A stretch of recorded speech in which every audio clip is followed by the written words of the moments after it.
Welcome back.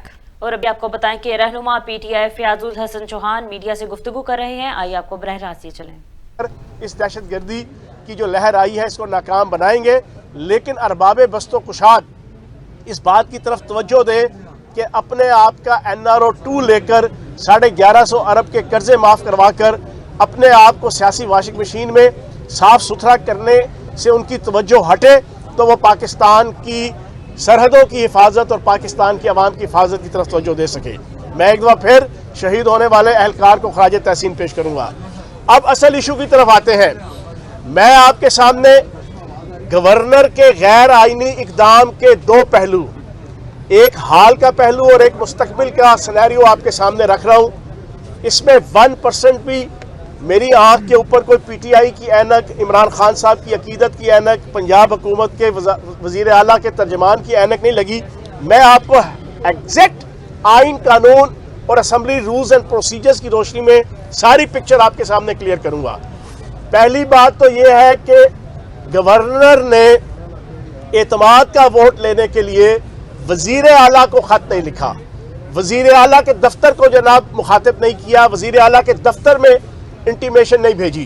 उन्होंने speaker assembly को जो है वो खत लिखा और स्पीकर असम्बली को कहा कि जनाब वज़ीर आला एतमाद का वोट लें।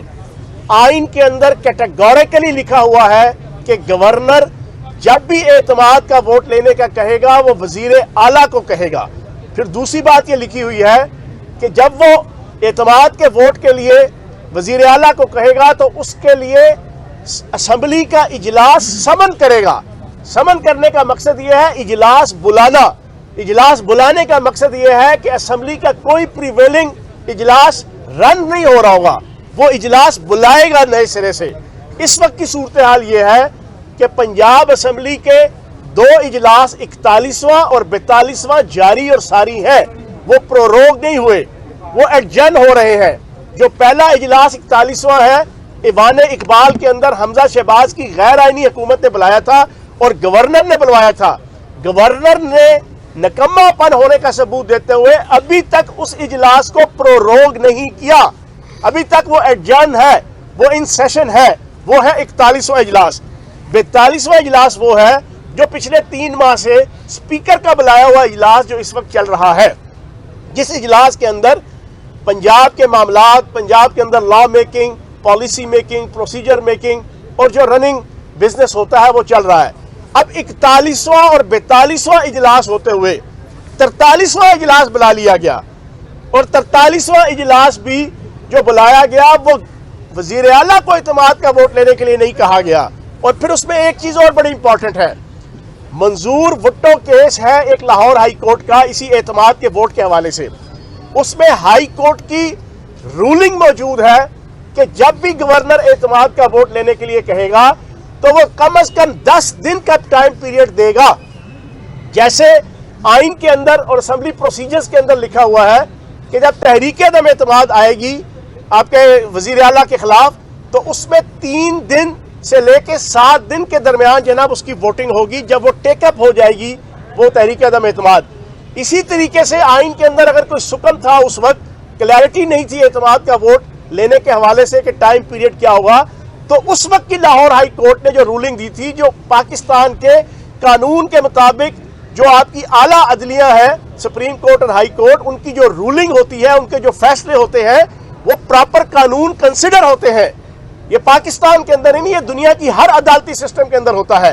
तो जब हाई कोर्ट लाहौर ने 10 दिन का टाइम पीरियड कहा हुआ है कि जब भी गवर्नर एतमाद का वोट लेने के लिए वज़ीर आला को कहेगा, लेकिन यहां पर माल फंक्शनिंग और बैड प्रैक्टिसिंग ये की गई, इन्होंने 1 दिन का मार्जिन दिया। जिस दिन लेटर जारी किया स्पीकर को इल्लीगल, वजीर आला के बजाय स्पीकर को, उसमें भी सिर्फ 1 दिन का गैप करके उससे अगले दिन का इन्होंने कहा कि जनाब आप एतमाद का वोट लें। हालांकि सूरत हाल ये है कि हमारे कम से कम 15-20 अरकान असम्बली हैं कि कोई उम्रे के लिए गया हुआ है, कोई बीमार है, कोई मुल्क से बाहर गया हुआ है, कोई किसी मुल्क के अंदर जनाब विजिट वीजे पे गया हुआ है। अब लाहौर हाई कोर्ट के फैसले के मुताबिक ये 10 दिन का टाइम पीरियड होना चाहिए था। अब ये चीजें नहीं हुई। अब स्पीकर को जब खत गया है तो स्पीकर असेंबली ने rules and procedures Punjab assembly 1997 जिसके अंदर क्लियर कट लिखा हुआ है कि स्पीकर असेंबली की अथॉरिटी है कि वो एक्ट और वो मामलात और वो बिजनेस के जिसके अंदर क्लैरिटी ना हो, ना रूल्स के अंदर ना आइन के अंदर, तो उसकी जो रूलिंग है वो हरफे आखिर मानी जाएगी। ये assembly rules and procedures Punjab assembly 1997 के अंदर कैटेगोरिकली शिक मौजूद है। उसके तहत स्पीकर असेंबली ने रूलिंग दे दी कि जनाब गवर्नर का दिया हुआ ये खत, गवर्नर की तरफ से दिया हुआ ये हुक्म, गवर्नर की तरफ से दिया हुआ ये अमल, ये इल्लीगल है। वो रूलिंग उन्होंने दे दी। अब होना ये चाहिए था कि नून लीग, पीडीएम, वफाकी हुकूमत ये जाते लाहौर हाई कोर्ट, उनके पास जाके जनाब अपना रोना भी रोते और अपना केस भी लेके जाते। लेकिन हादसे से बड़ा सानहा ये हुआ, लोग ठहरे नहीं हादसा देखकर। इन्होंने एक गैर आईनी इकदाम को लेजिटिमेट करार देने के लिए, उसको प्रोटेक्शन देने के लिए दूसरा गैर आईनी इकदाम रात को किया। और वो इतना बड़ा ब्लंडर है कि उन्होंने जनाब डी नोटिफाई कर दिया। और भाई वजीर आला को आपने खत नहीं लिखा, वजीर आला के सेक्रेटेरिएट में, वजीर आला के दफ्तर में आपकी इंटीमेशन नहीं आई, जो आइन और कानून वाज़े तौर पे कहता है। जब आपने ऐसा एक्ट किया ही नहीं, गवर्नर ने मुखातिब किया ही नहीं वजीर आला को, उसको कहा ही नहीं, उसको हुक्म दिया ही नहीं, उसको ऑफिशियल लेटर लिखा ही नहीं, तो वो किस तरीके से जो है वो एक्ट करे। स्पीकर को कहा, स्पीकर ने अपनी राय दे दी रूलिंग देके कि ये इल्लीगल है। अब ये तो है हालिया सारी सिचुएशन। अब फ्यूचर का सिनेरियो मैं आपके सामने रखूंगा, फिर उसके बाद सवाल जवाब हो जाएंगे। फ्यूचर का क्या सिनेरियो है? इस नोटिफिकेशन के मुताबिक भी वजीर आला पंजाब चौधरी परवेज लाई वजीर आला है, और हम भी ये कहते हैं कि हम इस नोटिफिकेशन को नहीं मानते। क्यों? कि हमारे बकौल जना कैबिनेट भी बहाल है और वजीर आला भी बहाल है। अब ये मामला चला गया कोर्ट में, कोर्ट इसका फैसला करेगी। मेरी अभी तक की इंफॉर्मेशन के मुताबिक सुबह एक बेंच था जस्टिस फारूक हैदर साहब का, उन्होंने इनकार कर दिया। अब कोई फुल बेंच की तश्कील हो चुकी है। अब उस फुल बेंच के अंदर दो चीजें हैं, दो ऑप्शंस होंगी, या हमारे हक में हो जाएगी या हमारे मुखालिफ हो जाएंगी। हमारे हक में होगी, ज्यादा से ज्यादा क्या होगा, वो बहाल कर देंगे चौधरी परवेज लाई साहब को भी और कैबिनेट को भी। अगर बहाल नहीं करेंगे या स्टे दे देंगे और वो बहाल हो जाएगी और केस चलेगा, या ये ऑप्शन होगा। उस सूरत के अंदर भी सिचुएशन वहीं की वहीं है जहां पहले कल रात से पहले खड़ी थी। दूसरी क्या सिचुएशन हो सकती है, ज्यादा वो हमारे खिलाफ फैसला दे देंगे। हमारे खिलाफ फैसला क्या आएगा जी, चौधरी परवेज लाई साहब डी नोटिफाई हो गए। जब डी नोटिफाई हुए तो जाहिर सी बात है फिर साथ ही शेड्यूल आएगा। शेड्यूल क्या आएगा? वजारत आला के इलेक्शन का।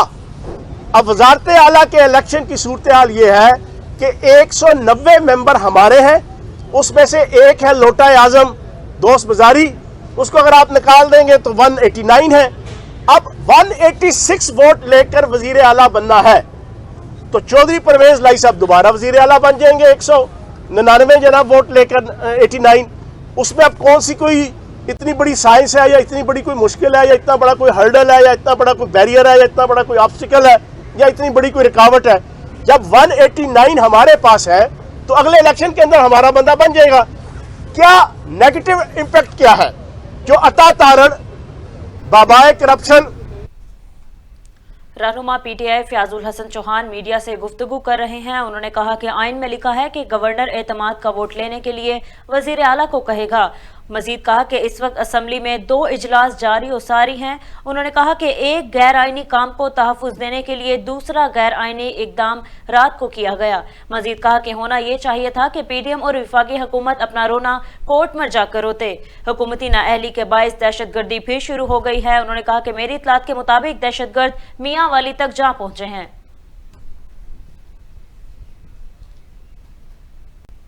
न्यूज स्टूडियो से फिल वक्त इतना ही। मजीद बाखबर रहने के लिए देखते रहिए वॉइस न्यूज, पाकिस्तान की आवाज़।